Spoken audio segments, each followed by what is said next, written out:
I'll have this in a size 6 please. Why 4 months wait for luggage wasn't unreasonable, and why flight training should include being shot at. I'm Vicky Ferrer and you're watching fullflap.tv.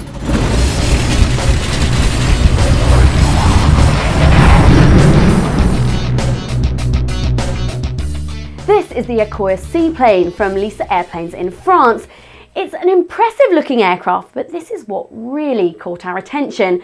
They haven't even finished proving this one yet, and they're already talking about building a 6-seater turbine-powered version.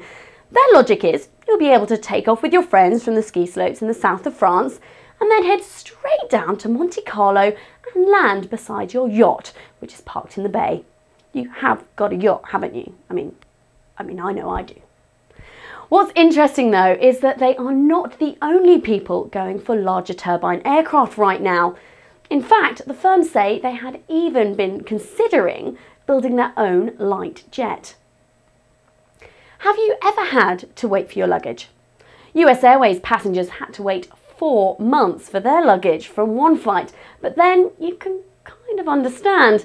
They were the passengers of flight 1549 that landed in the Hudson. Why did they have to wait 4 months?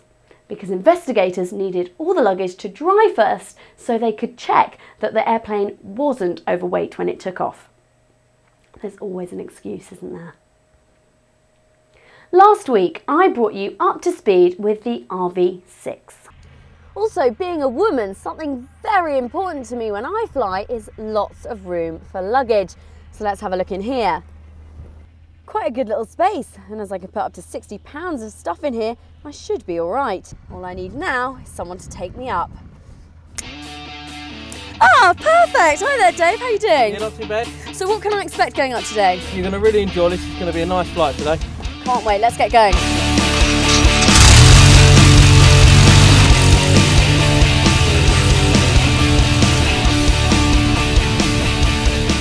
In the RV6A, there's actually a nose wheel, isn't there? So you can see. Is that not better? Some people like nose wheels, some people like tail draggers. I prefer tail draggers myself. And why would that be, Dave? Well, tail draggers are a man's plane, aren't they? Ah, that's how it is. And off we go. Let's see how quickly this baby can take off. And we're off! Brilliant. Woo! Up we go! When we're going long journeys abroad, we normally fly at about 9,000 feet. Any higher than that, it starts to get a bit cold. Give Rick a quick wave.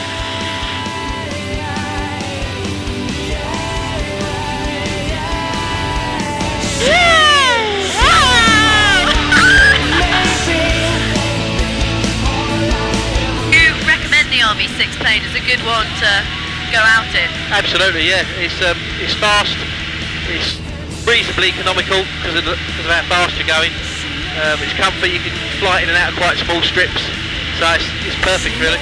I also took a ride in an RV8 doing aerobatics, so I'll bring that to you soon too.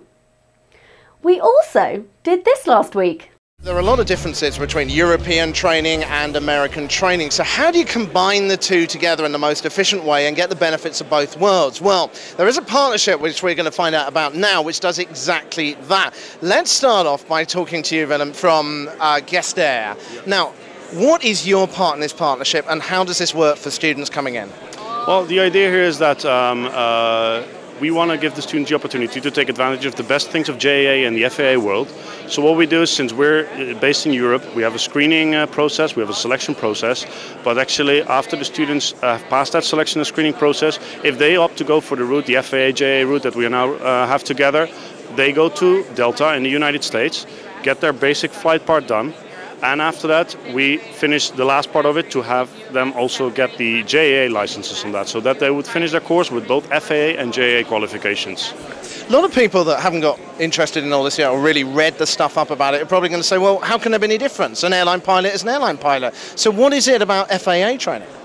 Well, you're right. An airline pilot's an airline pilot, and that's one of the philosophies that we both work well together. Is whether you're a pilot flying in the United States, in Europe, in Asia, Australia, you should all be trained in flying with the same skill set and the same knowledge base. So one thing we're looking at working together is all the regulators have similar rules and procedures, but each one's got something that they do a little bit better than the other. So what we're taking here is we're taking the strengths of the European JAA program, the strengths of the FAA program, and combining them so we can actually have the world-class pilot coming out of our joint program.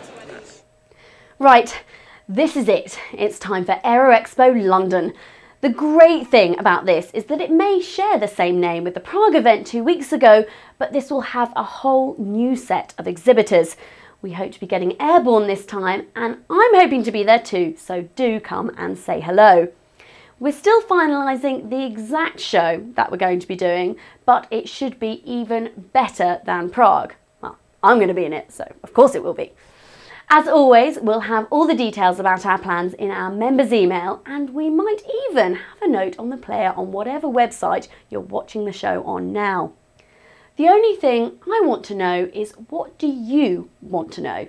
Let me know what questions you'd like me to ask at vicky@fullflap.tv. I'm not going to say much more, but it's going to be another great event. Finally, here's something they never prepare you for in pilot training. It's something we spotted on AOPA's website about the Kenyan Wildlife Service. You might think the team there just fly over elephants all day long, but no, they get involved in gun battles too. In fact, one Piper Super Cub pilot dodged bullets as he spotted poachers from above so that other rangers down below could move in and finish them off. You don't normally do stuff like that in your test, do you? You'll find it on AOPA online. You're watching fullflap.tv. I'll see you this weekend.